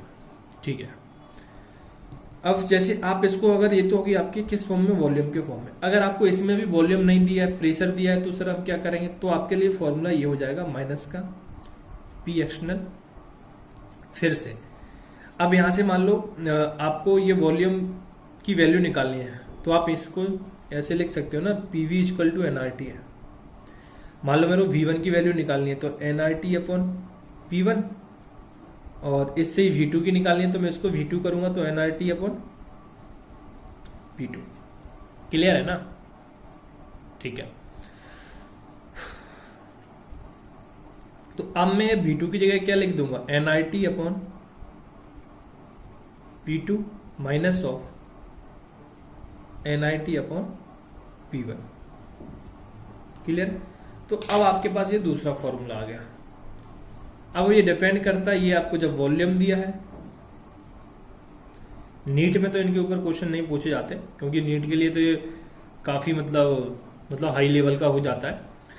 ठीक है, बट फिर भी अपन कर लेते हैं, थोड़ा सबसे थोड़ा एक स्टेप आगे है तो अच्छा है। और ये आपको कब यूज करना है, जब प्रेशर गिवन है। ठीक है, क्योंकि हो सकता है अभी आपको ये सिंपल लग रहा है, सर कुछ तो नहीं फॉर्मूला यूज करना है, बट भाई कॉन्सेप्चुअली काफी अपने आप में एक अच्छे लेवल का क्वेश्चन हो जाता है, टॉपिक हो जाता है। अभी अपन इसका क्वेश्चन भी करेंगे। तो हमने यहां तक बात कर ली। ठीक है, अब बात आती है, यहाँ कंफ्यूजन जो रहता है इनिशियल और फाइनल प्रेशर में रहता है, वो P1 और V2 प्रेशर में रहता है। P एक्सटर्नल क्या मान है, P1 क्या मान है, P2 क्या मान है। तो आप P1 हमेशा मानोगे इनिशियल प्रेशर को, इनिशियल प्रेशर को मानोगे P1, P2 मानोगे आप फाइनल प्रेशर को। ठीक है, और P एक्सटर्नल आप मानोगे, P एक्सटर्नल आप मानोगे, जो एक्सटर्नल आपका आप P2 को ही मानोगे। P एक्सटर्नल आपका क्या होगा, P2। बट एक कब मानोगे, इफ नथिंग इज मेंशन, अगर आपको कुछ भी गिवन ना हो। P एक्सटर्नल क्या है, अगर P एक्सटर्नल आपको क्या मानना है, P2 वाले प्रेशर को माना है, डेट मीन्स फाइनल प्रेशर को माना है। इफ नथिंग इज मेंशन मतलब क्वेश्चन में आपको कुछ भी बोला नहीं गया कि एक्सटर्नल प्रेशर इतना है। अगर आपसे बोला जाता है कि एक्सटर्नल प्रेशर इतना है, क्योंकि ये क्या है, एक्सटर्नल प्रेशर है। अगर आपको एक्सटर्नल प्रेशर क्वेश्चन में दिया जाता है तो फिर आपको वो वैल्यू पुट करनी है। कुछ नहीं दिया जाता है तो P2 को ही आप क्या मान लोगे, एक्सटर्नल प्रेशर। उम्मीद करता हूं आपकी क्लियरिटी हुई होगी। अब हम आइसोथर्मल के लिए थोड़ा बात करते हैं, फ्री एक्सपेंशन के लिए, है ना। थर्ड पॉइंट, जैसे मैं अगर इसको फर्स्ट नाम दिया, इसको सेकंड दिया, मैं भले ही कंपैरिजन में लिखा दिया तो इसको मैं थर्ड दे देता हूं वर्क के टर्म में। तो ये फ्री एक्सपेंशन, फ्री एक्सपेंशन किस केस में, आइसोथर्मल केस में, है ना। चाहो तो आप लिख लेना, कंफ्यूज हो जाओ, क्योंकि मैं मेन हेडिंग एक पॉइंट करके जो लिखाया हूं आइसोथर्मल प्रोसेस पहले ही लिखा दिया हूं। तो आप जो फ्री एक्सपेंशन बात कर रहे हो वो कब कर रहे हो, आइसोथर्मल के केस में बात कर रहे हो, मतलब हम इसे बोल सकते हैं आइसोथर्मल फ्री एक्सपेंशन। तो फ्री एक्सपेंशन में मैं ये बात तो कर चुके थे अपन पहले केस में, पी एक्सटर्नल क्या होगा, 0 होगा। ये मैं आपको पहले लेक्चर में बता चुका हूं कैसे क्या होगा। पी एक्सटर्नल 0 है, डेल्टा ई बी इसका क्या होगा, 0 होगा। डेल्टा एच बी इसका क्या होगा, 0 होगा। डब्ल्यू बी इसका क्या होगा, 0 होगा। क्यू बी इसका क्या होगा, 0 होगा। अरे सर ये क्या कर दिया आपने, देखो बेटा, पी एक्सटर्नल तो हम बात कर चुके थे पहले, फ्री एक्सपेंशन में 0 होता है, ये मैं पहले बता चुका हूं। आइडियल गैस के लिए बात कर रहे हो तो आइसोथर्मल बोला है तो एनसीवी डेल्टा टी, यहां से डेल्टा टी ही 0 है तो क्या हो जाएगा, ये भी 0 हो जाएगा, है ना। डेल्टा एच क्या है, एनसीपी डेल्टा टी ही 0 है तो ये भी क्या हो जाएगा, 0 हो जाएगा। वर्क और क्यू, जब आपका वर्क 0 है तो क्यू भी 0 हो जाएगा। अब वर्क 0 क्यों है, क्योंकि अब जब फ्री एक्सपेंशन की हम बात कर रहे हैं तो आप देख लो कि आपने प्रेशर की जगह 0 पुट कर दिया फॉर्मूले में, 0 पुट कर दो प्रेशर, तो क्या हो गया आपका वर्क क्या हो गया, 0। जब वर्क 0 हो गया, क्योंकि प्रेशर की ही हम बात कर रहे हैं, इसमें कोई वॉल्यूम की तो बात नहीं कर रहे हैं, जब ये 0 हो गया तो पूरा वर्क 0 हो गया। और वर्क में और क्यू में रिलेशन क्या था, W इक्वल टू माइनस का क्यू, तो जब वर्क 0 तो ये भी 0। बोलने का मतलब ये है आइसोथर्मल फ्री एक्सपेंशन में सारी की सारी क्वांटिटी कैसी होगी, 0। सारी मतलब ये चारों, एंथैल्पी, इंटरनल एनर्जी, वर्क और हीट, चारों कैसे होंगी, 0। उम्मीद करता हूँ क्लैरिटी बन रही होगी। ये अपन ने एनसीपी डेल्टा टी से ये अभी फॉर्मूला निकाला है, उससे जब ये 0 तो ये भी 0 होगा, ये रिलेशन है दोनों का। ये रिलेशन फ्लॉट से आता है, हम बात कर चुके हैं। अब हम एक क्वेश्चन बात करते हैं, क्वेश्चन की बात करते हैं जो इससे रिलेटेड है। तो क्वेश्चन ये है जिसमें अपन इन सारी क्वांटिटी को देखेंगे। मेरा करना 1 mole of an ideal gas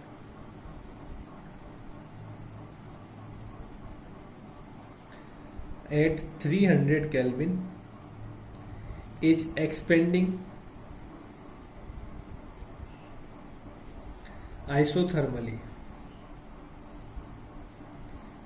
शब्दों पे ध्यान देना भाई, आइसोथर्मली बोला है ना, from 20 ATM to 2 ATM। Calculate delta H, delta E, Q, W for the process, है ना। आगे बोल रहा है if process is carried out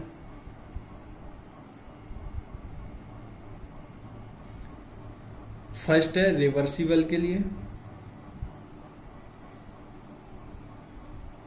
और सेकेंड प्रोसेस आपको निकालना है इरिवर्सिबल के लिए।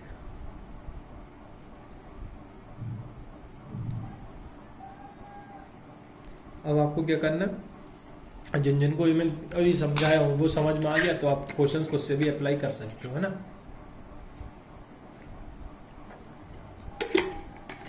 खुद से स्टार्ट कर दो करना, जिनको आ गया नहीं आया तो हम बता रहे हैं, है ना। सबसे पहले मैं थोड़ा क्वेश्चन को समझा दूं। मैं इस जो क्वेश्चन की बात कर रहा हूं, तो हालांकि इस लेवल का क्वेश्चन उसमें नहीं पूछा जाएगा नीट में, है ना। नीट वालों के लिए एक अपने आप में बहुत बड़ा लेवल हो गया है, समझ रहे हो ना। भले ही आपको अभी सिंपल लग रहा हो क्योंकि हमने पढ़ाया है ना, ठीक है, बट मैथ वालों के तो आते हैं, है ना। और इम्पोर्टेंट क्वेश्चन है, कॉन्सेप्चुअल क्वेश्चन है। तो सबसे पहले किसी किसी के मन में ये डाउट आ सकता है, सर आपने यहाँ एक्सपेंडिंग लिखा है आइसोथर्मली, बट हमको कैसे पता चला? एक्सपेंडिंग में तो वॉल्यूम बढ़ता है, इसमें तो ऐसा कुछ दिया ही नहीं है। तो बेटा इसमें आप देख रहे होगे कि प्रेशर आपका क्या हो रहा है, 20 एटीएम से 2 एटीएम हो जा रहा है। डेट मीन्स प्रेशर कम हो रहा है। प्रेशर कम का मतलब क्या है? वॉल्यूम बढ़ रहा है। आपको पता है ना, पीवी और वॉल्यूम दोनों क्या इनवर्सली प्रोपोर्शनल है एक दूसरे के। प्रेशर कम होगा तो वॉल्यूम क्या होगा? बढ़ेगा। तो प्रेशर आपका 20 एटीएम से 2 एटीएम हो रहा है, तो इसका मतलब क्या हुआ? एक्सपेंड हो रहा है। पहली बात तो ये जो क्वेश्चन को सोल्व करने के लिए जरूरी आपके दिमाग में ये चीज आना चाहिए, ठीक है। अब आप आ जाओ सीधी सीधी रिवर्सिबल और इरिवर्सिबल प्रोसेस में। तो अगर पहले मैं बात कर लूं सबसे पहले इस क्वेश्चन में, तो डेल्टा एच और डेल्टा ई तो क्या लिख दोगे आप? डायरेक्टली 0। ये तो सबने आंसर निकाल दिया होगा। आइसोथर्मल लिखा है, आइडियल गैस भी लिखा है, समझ रहे हो ना? आइसोथर्मल और आइडियल गैस दोनों चीज लिखा है। तो आइसोथर्मल के लिए ये फॉर्मूला आपने यूज किया, और डेल्टा मतलब डेल्टा एच के लिए ये यूज किया, डेल्टा ई के लिए ये यूज किया। तो आइसोथर्मल लिखा है, टेम्परेचर कांस्टेंट तो 0 हो जाएगा। दोनों के केस में 0 होगा, ठीक है। ठीक है, अब हम बात करेंगे रिवर्सिबल प्रोसेस की। पहले रिवर्सिबल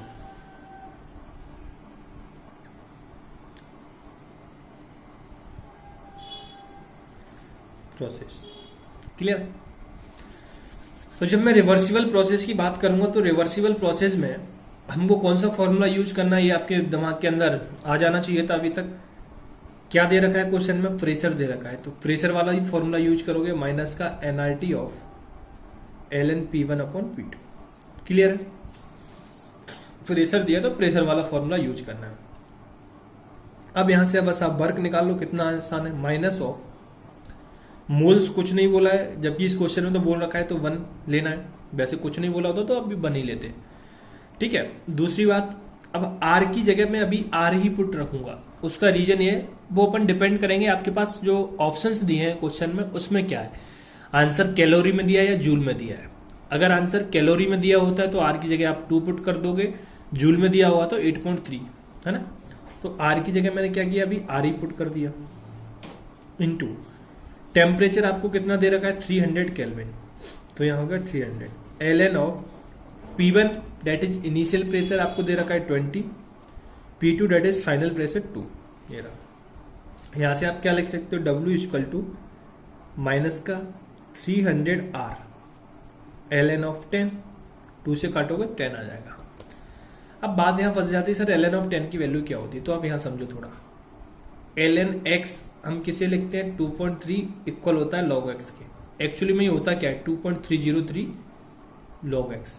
ये log की प्रॉपर्टीज है, मैथ वालों को तो पता होगा और बायो वालों को भी पता होना चाहिए। फिजिक्स में भी काफी जगह यूज होती है, क्योंकि आप थर्मोडायनेमिक्स तो फिजिक्स में भी पढ़ते हो ना, ठीक है।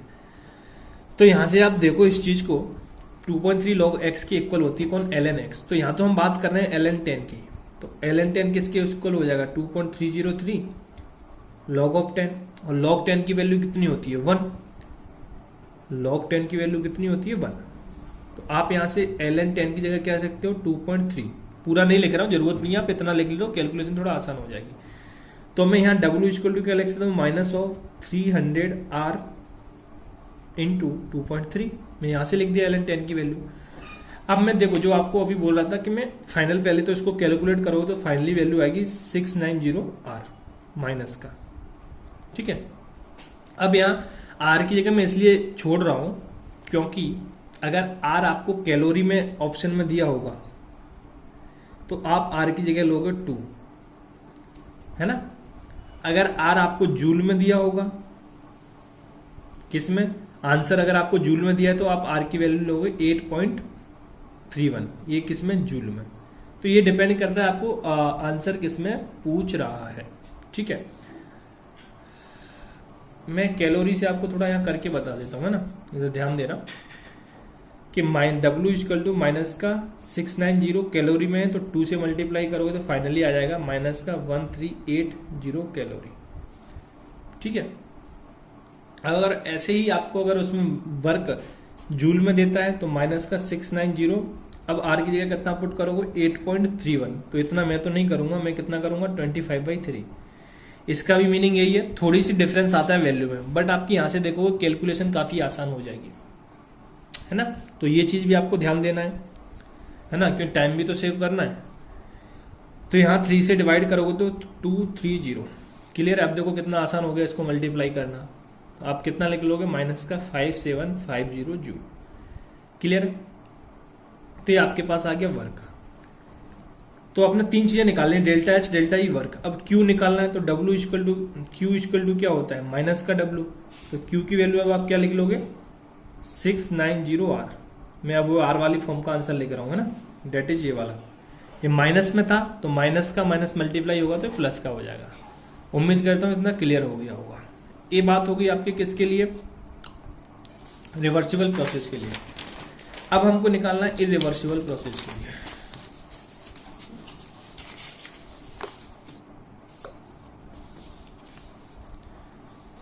तो जैसे कि अब मैं सेकंड यहां बात कर रहे हैं, सेकंड जो क्वेश्चन दिया इरिवर्सिबल के, इरिवर्सिबल प्रोसेस के लिए। इरिवर्सिबल प्रोसेस के लिए मतलब क्या है, अब इसमें आपको W का कौन सा फॉर्मूला लगाओगे, माइनस का P एक्सटर्नल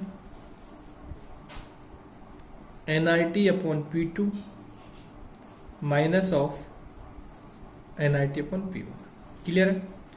तो यहां से आप जो W निकाल रहे हो तो वो P एक्सटर्नल में आपको बोला है, क्वेश्चन में नहीं दिया है तो फाइनली मान लेना है। जो P एक्सटर्नल है तो माइनस का 2, ठीक है। N 1 मोल दिया है, R की जगह मैं R ही लिख रहा हूं, टेम्परेचर 300 दिया है upon 2, minus of N1, R की जगह R 300 अपॉन P1 दिया है 20, क्लियर है। तो यहां से W इक्वल टू कितना हो जाएगा, माइनस 2 ऑफ 300 R/2 माइनस का 300 R/20। अब इसे मल्टीप्लाई करोगे माइनस 2 से यहाँ, तो ये कितना हो जाएगा, 2 से 2 कट के माइनस का 300 R, क्लियर है। और ये माइनस माइनस क्या हो जाएगा, प्लस, और ये कितना बचेगा 30 R प्लस का, ठीक है। क्योंकि 2 से ये भी डिवाइड हो जाएगा, कट जाएगा ये, अब इतना मैथमेटिक्स से आएगा, है ना। तो W इक्वल टू आपका कितना आएगा, माइनस का 270 R। ये आ गई W की वैल्यू इरिवर्सिबल के लिए। रिवर्सिबल के लिए आप Q कैसे निकालो, Q इक्वल टू माइनस का W। तो Q की वैल्यू आप क्या कर दोगे, माइनस माइनस क्या हो जाएगा, प्लस, यानी कि 270 R। ये होगी आपके पास Q की W। अब बात यहाँ ये फंसती है, क्वेश्चन में कभी कभी आपको मिनिमम वर्क और मैक्सिमम वर्क पूछ लेता है। तो आप जब भी रिवर्सिबल से निकाल रहे हो तो ये आपका वर्क होगा मिनिमम वर्क। कौन सा, मिनिमम वर्क। किस कंडीशन में, इरिवर्सिबल की कंडीशंस में। और आपको मान के क्या चलना है, जब कुछ भी नहीं बोला तो एक सिंगल स्टेप रिएक्शन मान के चलना है। और इसमें क्या होगा, आपका जो वर्क मिनिमम होगा किसमें, इरिवर्सिबल प्रोसेस में। और अगर वर्क मैक्सिमम पूछा जाता तो वर्क आपका मैक्सिमम होता है किसमें, रिवर्सिबल प्रोसेस में। इसकी भी कंडीशन क्या है, जब आपको एक्सपेंडिंग बोला जा रहा है। अगर कंप्रेसिंग बोला जाएगा तो ये दोनों चीज चेंज हो जाएंगी। तो ये अभी आप सिर्फ सुन लो, अभी ये चीज मैं आपको मेंशन करा दूंगा दोनों, कि वर्क मैक्सिमम कब आता है, मिनिमम कब आता है ना। ठीक है सर, अभी सिर्फ सुन लो। अभी यहाँ एक्सपेंडिंग के केस में वर्क मैक्सिमम रिवर्सिबल प्रोसेस में होता है, और कंप्रेसिंग के केस में वर्क मैक्सिमम इरिवर्सिबल प्रोसेस में होता है। तो मैं पॉइंट वो आपको मेंशन करा दूंगा। तो उम्मीद करता हूँ ये क्वेश्चन आपको बिल्कुल क्लियरिटी बन गई होगी, दोनों चीज निकालनी, ठीक है। अब यहां से आप देखोगे इस क्वेश्चन के अंदर हम इस चीज को और प्रूव करेंगे क्या, कि यहाँ पे अच्छा एक चीज आपके दिमाग में और जानी चाहिए थी कि इन दोनों में जो डेल्टा एच और डेल्टा ई की वैल्यू तो जीरो आ रही है। किसके लिए जीरो आ रही है, ये रिवर्सिबल प्रोसेस के लिए भी और इरिवर्सिबल प्रोसेस के लिए भी। बोलने का मतलब इतना है, दोनों केसेस में सेम आ रही है, जबकि W की वैल्यू डिफरेंट आ रही है। रिवर्सिबल में कितनी आई है W की वैल्यू, आपने अगर इसको बात करें तो माइनस के 690, और इसमें कितनी आई है आपकी, माइनस का 270, है ना। तो दोनों में W की वैल्यू क्या आ रही है, डिफरेंट आ रही है, पहली बात। और डेल्टा एच की वैल्यू सेम क्यों आ रही है, तो इसका रीजन ये है कि डेल्टा एच और डेल्टा ई आपके कैसे हैं, स्टेट फंक्शन है, तो वो पाथ पे डिपेंड नहीं करेंगे कि रिवर्सिबल रिएक्शन का अलग पाथ होगा भाई, इरिवर्सिबल रिएक्शन का अपना अलग पाथ होगा। तो डेल्टा एच और डेल्टा ई स्टेट फंक्शन है, हम बात कर चुके हैं, इसलिए इन दोनों की वैल्यू दोनों केस में सेम आ रही है। वर्क की डिफरेंट क्यों आ रही है? क्योंकि स्टेट फंक्शन नहीं थे, ये आपके पाथ फंक्शन थे, तो ये दोनों पाथ अलग अलग हैं, रिवर्सिबल और रिवर्सिबल में। दूसरी चीज और क्या, इसलिए बोला था ये क्वेश्चन कॉन्सेप्चुअली काफी स्ट्रॉन्ग है। पहली बात ये माइनस सिंबल क्या डिनोट कर रहा है कि work done by the system. यहां पे भी माइनस सिंबल क्या डिनोट कर रहा है? Work done by the system. Clear है? तो अगर मैं पूछा हो जाऊं इन दोनों केस में वर्क किस में ज्यादा किया जा रहा है? वर्क रिवर्सिबल प्रोसेस में ज्यादा किया जा रहा है। देखो इसमें 270 आ रहा है, इसमें 690 आ रहा है। माइनस सिंबल तो सिर्फ ये बता रहा है कि work done by the system हो रहा है ना, उससे वैल्यू से लेना देना नहीं है। तो यहां देखो वर्क डन 270 और यहाँ 690 है, तो देखो हमने भी बोला कि मैक्सिमम वर्क कहाँ होता है? रिवर्सिबल में होता है। तो आप उसको देखो प्रूफ भी देख पा रहे हो उसका, है ना। और जबकि इरिवर्सिबल वर्क क्या होता है? मिनिमम, तो हमने देखा मिनिमम है। और मिनिमम जब होगा जब सिंगल स्टेप होगी, जैसे जैसे स्टेप बढ़ती जाएंगी तो वर्क बढ़ता जाएगा, क्योंकि रिवर्सिबल में ज्यादा हो रहा है। ठीक है, तो हमको कुछ नहीं बोला तो सिंगल स्टेप मान के चलना है। सॉरी। ठीक है, उम्मीद करता हूँ ये मैं 3-4 चीजें जो एडिशनल बताया हूँ ये आपके दिमाग के अंदर गई होंगी, है ना। ठीक है, तो इसलिए बोला था काफी कॉन्सेप्चुअल है। अब देखो इसी क्वेश्चन को, सेम क्वेश्चन को मैं पूरा रिवर्स करके दे दूं, है ना, तो अपन देखेंगे वैल्यू पे क्या डिफरेंट आता है, क्या डिफरेंस आता है। जैसे मैं इसी क्वेश्चन को रिवर्स कर दूं, जैसे आप कॉन्सेप्चुअली और स्ट्रॉन्ग हो जाओ। जैसे मैं बोल रहा हूं 1 mole of an ideal gas at 300 kelvin is compressed. वहां आपने एक्सपेंड बोला था, यहां क्या बोला मैं? कंप्रेस। जस्ट उसका उल्टा कर रहा हूं विद वैल्यू, तो क्या चेंजेस आते हैं हम देखते हैं। Compressed isothermally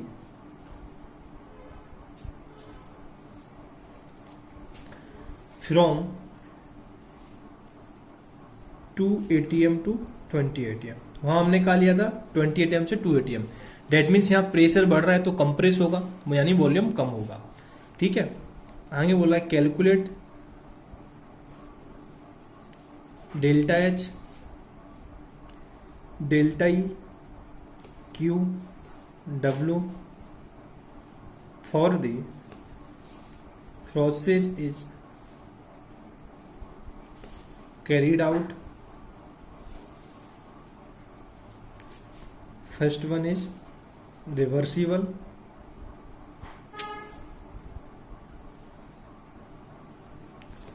second one is irreversible। ठीक है, दोनों के लिए करना है। तो सबसे पहले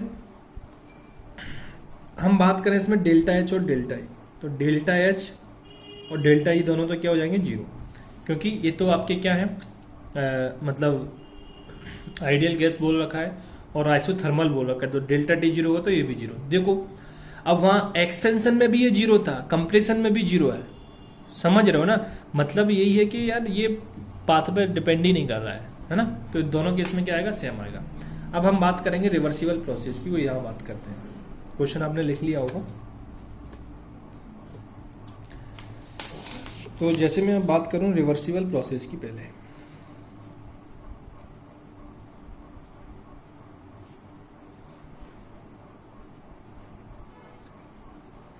तो जब हम रिवर्सिबल प्रोसेस की बात करें तो फॉर्मूला पहले लगा लो, W इक्वल टू माइनस का NRT ln of P2 minus का P1। क्लियर है? ठीक है, तो W इक्वल टू यही है ना फॉर्मूला, P1 अपॉन P2 है ना, P1 अपॉन P2। तो n की वैल्यू तो 1 है, तो -1, r की जगह अपन r ही पुट करेंगे, t की जगह 300 ln ऑफ t/20, मतलब 2/20। P1 2 है और P2 20 है। रिवर्सिबल के लिए बात करें तो यहां से आएगा माइनस का 300 r ऑफ, यहां से आप कट करोगे तो यहाँ 10 आ गया, तो मैं इसको क्या लिख सकता हूं? ln of 1/10। और ln ऑफ 1/10 को आप लिख सकते हो, ln ये ऊपर जाएगा तो माइनस का ln 10। और ln 10 की वैल्यू अभी हमने देखी थी, कितनी थी? 2.3, तो माइनस का 303 आर इंटू माइनस ऑफ 2.3। तो यहाँ से फाइनली जो वर्क है वो आपके पास कितना आ गया 690 आर। आप देखो क्या देखो, अभी रिवर्सिबल प्रोसेस के लिए अपन ने कंप्रेसिंग वाले क्वेश्चन में जो वर्क की वैल्यू निकाली वो कितनी थी -690 आर, इधर कितनी है +690 आर। समझ रहे हो ना, वैल्यू दोनों में सेम आ रही है क्योंकि वैल्यू अपन ने सेम ली है। अब चेंज क्या आ रहा है, कंप्रेशन, कंप्रेस बोले या एक्सपेंड बोला, तो इसलिए वर्क डन, इसका मतलब क्या है work done on the system, क्योंकि प्लस वैल्यू आ रही है। समझ रहे हो ना, तो सेम कंडीशंस पे सेम वर्क होगा, ये प्रूव हो रहा है यहाँ से, क्योंकि दोनों केस में वैल्यू सेम आ रही है। अगर Q की वैल्यू पूछते तो क्या हो जाता माइनस का 690 आर। क्लियर है, तो उम्मीद करता हूँ ये क्लियरिटी बनी होगी। ठीक है, ठीक सर। अगर हम सेम बात करते हैं अब यही इरिवर्सिबल के लिए,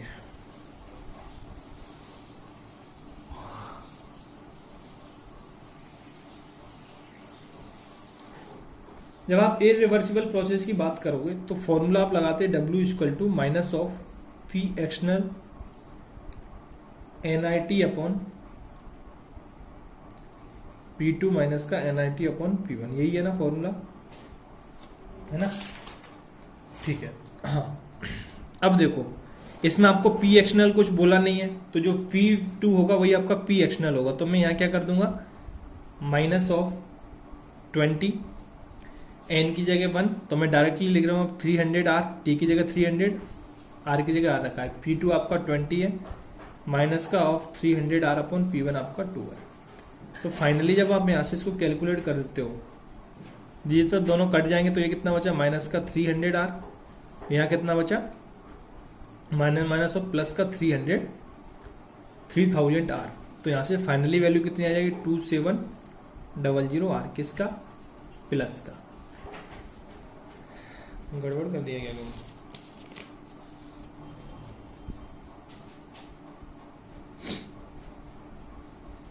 यहाँ 300 बचा, यहाँ 3000 बचा, ठीक है ना, सही है। तो यहाँ से W की वैल्यू कितनी आ जाएगी 2700 R। Q की वैल्यू कैलकुलेट करो तो कितना हो जाएगा माइनस का 200 R। क्लियर है, क्योंकि Q इक्वल टू क्या होगा माइनस का W, क्या होगा माइनस का W। क्लियर है, ठीक है सर। अच्छा, यहाँ से हम एक चीज क्या देख सकते हैं, हाँ, मैं वो वर्क जो कंपेयर कराया, एक्चुअली वो वर्क कंपेयर नहीं होना चाहिए था, मैं उल्टा बोल दिया वहाँ। जो आपको ये 690 को कंपेयर कराया ना, वो ऐसे कंपेयर नहीं होना चाहिए था, ये वाला वो उल्टा बोल दिया मैं। उल्टा क्या बोल दिया, मेरे को एक्चुअली बोलना ये चाहिए था कि अब इसमें जो रिवर्सिबल प्रोसेस है इसमें वर्क क्या हो रहा है आपका मिनिमम है इन केस ऑफ कंप्रेशन, और इसमें वर्क क्या है मैक्सिमम है इन केस ऑफ कंप्रेशन।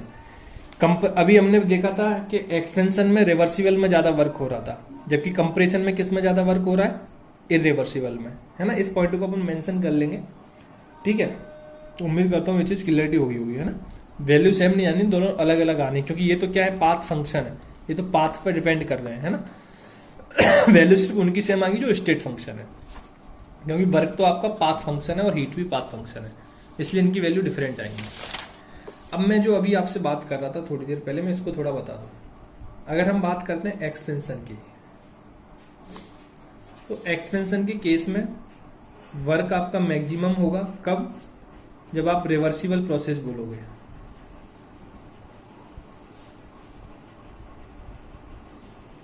ठीक है।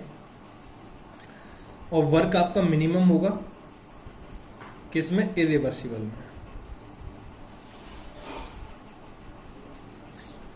सेकंड, कंप्रेशन के केस में अगर बात करोगे तो इस मार्क आपका जो वर्क मिनिमम होगा वो होगा रिवर्सिबल में, और वर्क जो मैक्सिमम होगा वो होगा इरिवर्सिबल में। ये आ रहा है ना इरिवर्सिबल में, तो ये मैं आपको अभी बता चुका हूं। वर्क मैक्सिमम आ रहा है इरिवर्सिबल में कंप्रेशन के केस में 2700 है ना, अभी अपन देखे हैं इनटू आर, है ना, आर मैंने घटा तो नहीं दिया, ठीक है। अब देखो अब दूसरे वे में आप इसे ऐसे भी बोल सकते हो, एक्सपेंशन। एक्सपेंशन में क्या हो रहा है, work done by the system. Work done क्या हो रहा है, बाय द सिस्टम, मतलब ये आप इसको आउटपुट बोल सकते हो कि सिस्टम के द्वारा जो काम किया जा रहा है उसे आउटपुट भी बोल सकते हैं, है ना। सिस्टम से जो काम करने पर जो अपन को रिजल्ट मिल रहा है उसको अपन आउटपुट बोलेंगे। तो वर्क डन एक्सपेंशन में क्या होता है, work done by the system हो रहा है। आप देख रहे थे माइनस वैल्यू आ रही थी इन केस ऑफ एक्सपेंशन, दोनों केस में रिवर्सिबल और रिवर्सिबल में वैल्यू माइनस आ रही थी, क्योंकि एक्सपेंशन में वर्क डन सिस्टम के द्वारा किया जाता है, जबकि कंप्रेशन के केस में work done on the system होता है। Work done on the system, on the system मतलब सिस्टम पर काम किया जा रहा है, मतलब आप सिस्टम पर काम कर रहे हो, मतलब क्या कर रहे हो, इनपुट दे रहे हो। क्या कर रहे हो, इनपुट दे रहे हो। क्लियर है। तो ये देखा था work done on the system आपका प्लस आ रहा है दोनों केस में, रिवर्सिबल और reversible in case of compression, जो सेकंड वाला क्वेश्चन बताया। ठीक है। अब आपको ज्यादा क्या चाहिए, आउटपुट चाहिए या इनपुट चाहिए। अपन कोई भी काम क्यों करते हैं कि हमको आउटपुट ज्यादा मिले और इनपुट कम हो लगे हमारा। जैसे आप पढ़ते हो तो आप क्या सोचते हो, सर इनपुट कम लगे और हमारा अच्छा रैंक के साथ सिलेक्शन हो जाए, है ना। तो वो क्या हो गया आपका आउटपुट। तो इसलिए हमको आउटपुट की तो क्या होती है, ज्यादा जरूरत होती है। आउटपुट आपका क्या होना चाहिए, हाई, और इनपुट आपका कैसा होना चाहिए, लो। ठीक है। ये जो पॉइंट मैं अभी तक आपसे बोलता जा रहा हूं कि मैक्सिमम एफिशिएंसी किस में होती है, वो और मेंशन कर लो कि रिवर्सिबल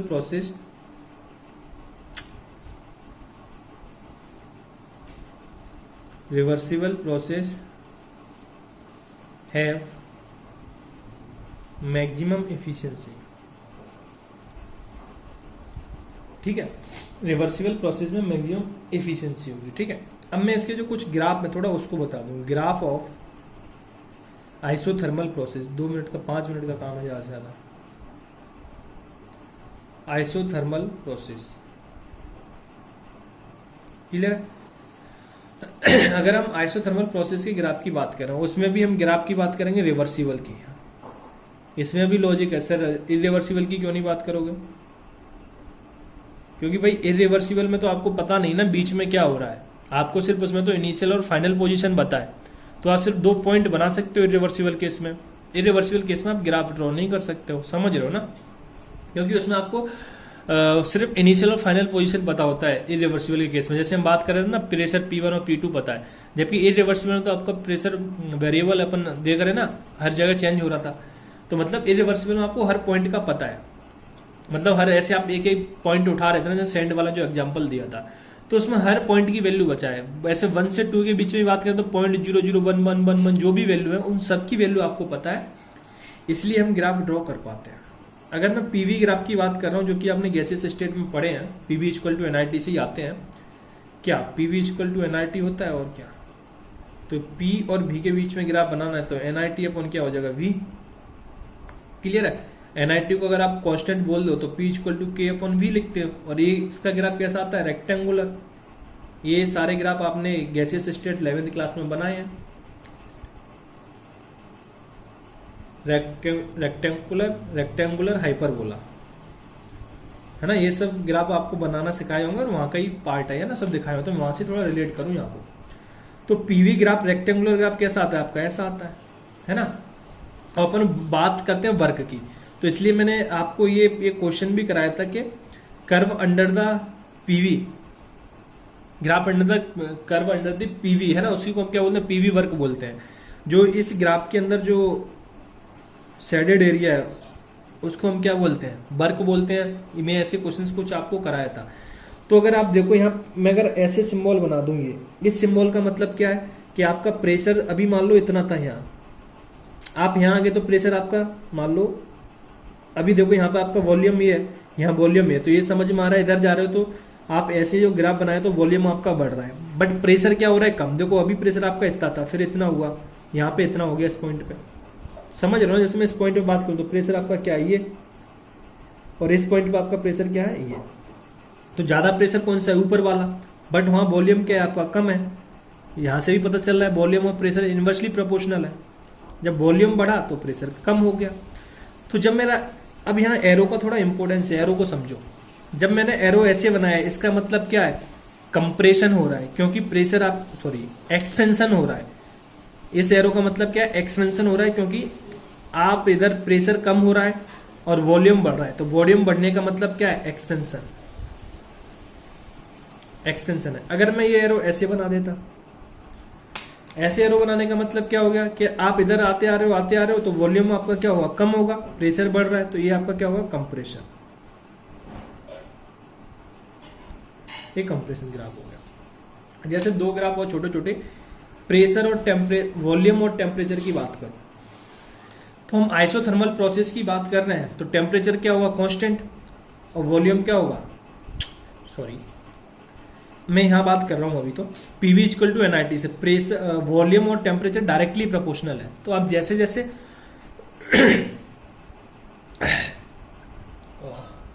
डायरेक्टली प्रोपोर्शनल, बट हमने बोल रखा है आइसोथर्मल प्रोसेस में बात कर रहे हैं। तो आइसोथर्मल का मतलब क्या हो गया, टेम्परेचर कांस्टेंट होना चाहिए। तो टेम्परेचर ये हमने कांस्टेंट दिखा दिया है ना, इससे नहीं जाएंगे इस ग्राफ पे। हमने क्या किया है, आइसोथर्मल प्रोसेस की ही बात कर रहे हैं, हमने मेन हेडिंग तो आइसोथर्मल प्रोसेस डाली है, उसी में ये सब है। तो आइसोथर्मल में आपने ये तो कर दिया कांस्टेंट क्या, टेम्परेचर, बट हम बात कर रहे हैं एक्सपेंशन की। अगर मैं बात कर रहा हूं तो वॉल्यूम के लिए अभी इसमें एरो का सिंबल इंपॉर्टेंट है, तो आपको एरो क्या लगाना पड़ेगा, ये। इसका मतलब क्या हो गया, आपका वॉल्यूम इंक्रीज हो रहा है ना। आइसोथर्मल प्रोसेस में वॉल्यूम इंक्रीज के लिए, मतलब एक्सपेंशन के लिए ग्राफ ये बनाना है, वॉल्यूम और टेम्परेचर का। ये सब आपने वहां पढ़ रखे, पर मैंने अभी ये एक बताया तो सोचा इसको भी बता दूं। प्रेशर और टेम्परेचर की बात करें तो टेम्परेचर आइसोथर्मल प्रोसेस है, तो क्या हो रहा है, कांस्टेंट है, बट आपको कौन सा कराना है, एक्सपेंशन वाला ग्राफ बना रहे हैं हम। तो एक्सपेंशन के केस में प्रेशर क्या होना चाहिए, कम होना चाहिए, तो मैं एरो क्या बनाऊंगा, नीचे। क्लियर है, तो उम्मीद करता हूँ ये सारी क्लियरिटी आपको हुई होगी। तो आज के लिए इतना ही, फिर आगे हम थोड़े से और ग्राफ देखेंगे और बात करेंगे उनके भी बारे में। थ्योरेटिकल पोर्शन लगभग पूरा कंप्लीट है अपना, बस डेल्टा जी में इतना थ्योरेटिकल पोर्शन नहीं है, क्वेश्चन की बात करेंगे। तो आज के लिए इतना ही, पढ़ते रहिए, खुश रहिए, थैंक यू, गुड बाय।